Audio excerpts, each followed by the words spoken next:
Debbie Hixson. My husband, Chris Hixon, was one of the murder victims. He was the adult that ran into the building to try to stop the shooter to do something to save other people.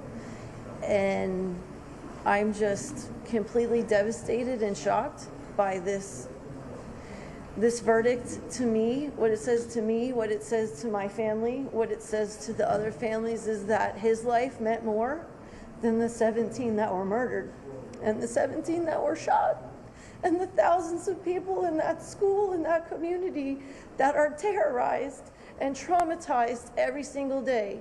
Even if every single one of those mitigating circumstances was true, which we all, I think, believe are not, but even if they were, how does any one of those mitigators outweigh those aggravating factors that they all agreed were true? How do you say, yes, it's cruel, that it was heinous, that it was planned, and we all agree on that, but oh, he might have had a mental illness or he had trouble growing up. I have a son with special needs. I have a son that checked all of those boxes, or a lot of those boxes, that the shooter did as well. And you know what? My son's not a murderer. My son is the sweetest person that you could ever meet. This person had services. He had love. He had the best upbringing his mother could give him. But even if he didn't, how does that outweigh cruel, heinous, planned? It doesn't. It just doesn't. I don't care who you are. There's no way that you could look at those mitigating circumstances and believe for 1 second that they outweigh the aggravators and that the life of that person is more important and more valuable than the life of the 17 that were taken and all of the other people that live through that trauma every single day. So I'd like to say I have no words, but apparently I have a lot of them. Debbie, for those jurors, if they will be watching this later, or do you want to know what went on in that deliberation room? Like, what were their thoughts? I agree with what a lot of people have said. There has to have been someone who maybe thought they could. Maybe they did. I also believe in grace and giving people the benefit of the doubt. And maybe when they're sitting there and you're asking them questions and they think, yeah, I can do that. But when faced with that decision, that it just maybe was something they didn't have in their makeup to be able to do.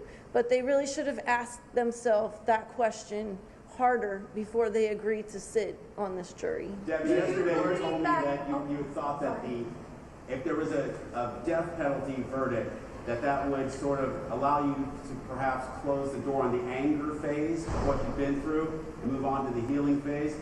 What are you thinking now? Definitely that anger phase is going to take a little longer to move through.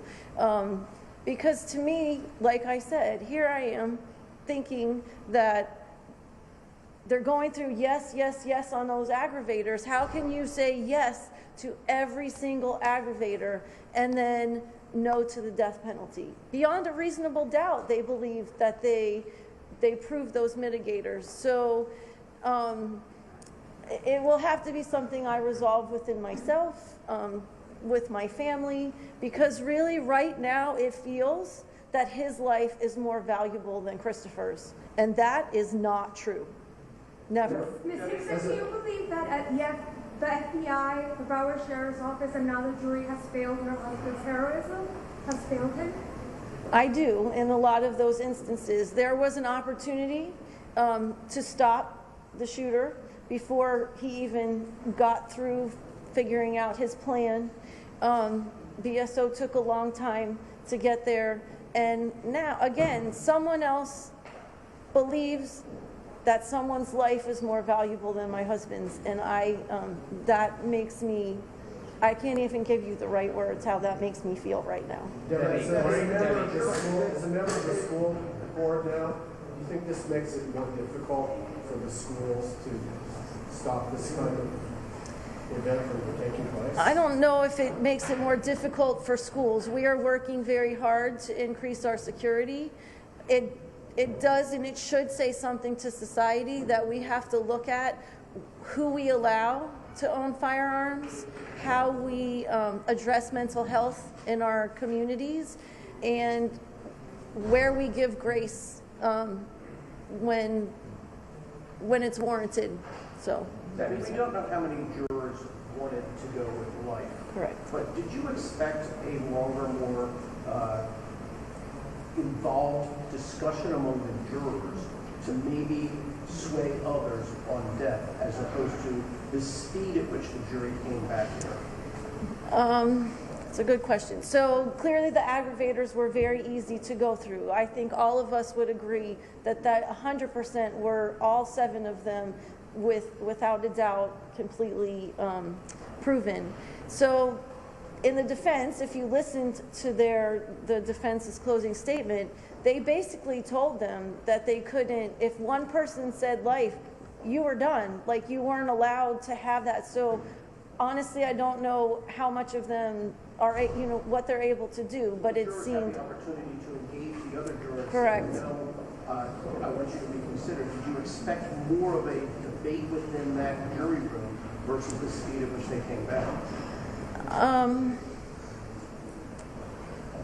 To be honest, I thought it would not take as long, because if you clearly saw the aggravating factors, that mitigating could never, there are some mitigating factors you could check off, but I personally don't see how one single one of them weighs heavier than any of those 7 aggravators. So I thought that it was done earlier or quickly, because they all said, yes, there are mitigating factors, but 100% they do not outweigh all of these aggravators that we did. So shocked at the outcome, but I didn't think it was going to take them a whole long time to do And I that. have one other question, which is, I saw you leave the courtroom with your son. You told me in the past the difficulty of explaining to him about his father's death. What did you explain to him today, or how did you explain to him? Of course, he was very upset, and more, I think, because he felt the room, us being upset in the room. But we just tried to explain to him also that this person is still being punished. So at the end of the day, I've said it a number of times, life or death, our life doesn't change at home. We don't have Chris. Our life, our family is not whole anymore, and we move through the process of how we get through each day. So this doesn't change what happens in our house. It changes emotionally how we feel about society. I think in general, the fact that you could think that someone who murdered 17 people because he had a mental illness, which I don't think any of us would disagree. There's no normal person that's going to do what he did. But that does not outweigh the aggravating factors that were proven in this case. Debbie, what would you want to say to the shooter today if he could face it? I think that he should give thanks to God that someone had grace and mercy for him that he did not share with those other people. And keep in mind, my husband was one of those that he came back and shot again, because Chris survived. He would have survived if he hadn't come and shot him the 3rd time. So I hope that he understands the gift that he's been given. I doubt that he will. But I do hope that he understands what that gift is, and that he's somehow able to take that and do something different than the trajectory he's been on for all of his life. Did you believe in the death penalty before you got this death? I did not. And I would have been one of those people that would have thought, we can rehabilitate people, that it's not up to us. And it's been a struggle for these last 4.5 years to feel so strongly that this person doesn't deserve to walk on the earth, but you find yourself in a different position and you change your mind. But it's a struggle for sure. Do you have any thought on why they wanted to see the gun? Did anything go through your mind? Did that signal anything to you? Did you feel more hopeful that it would be a death penalty? Yeah, actually, that's a good question. Yes, because they had just asked about the the cross-examination where they were talking about trigger fingers and things of that nature. So to feel how heavy, remember, 139 times he pulled that trigger in 7 minutes. So the idea that he was below average in being able to tap something is clearly not what's reality in this instance. Do you think somebody wanted to feel the gun and to get an idea? I would guess so. And, you know, some people maybe just wanted to see it. Who knows? So, anyway, but thank you so much. Thank you. Thank you, Debbie. We also have Broward County. So you were just listening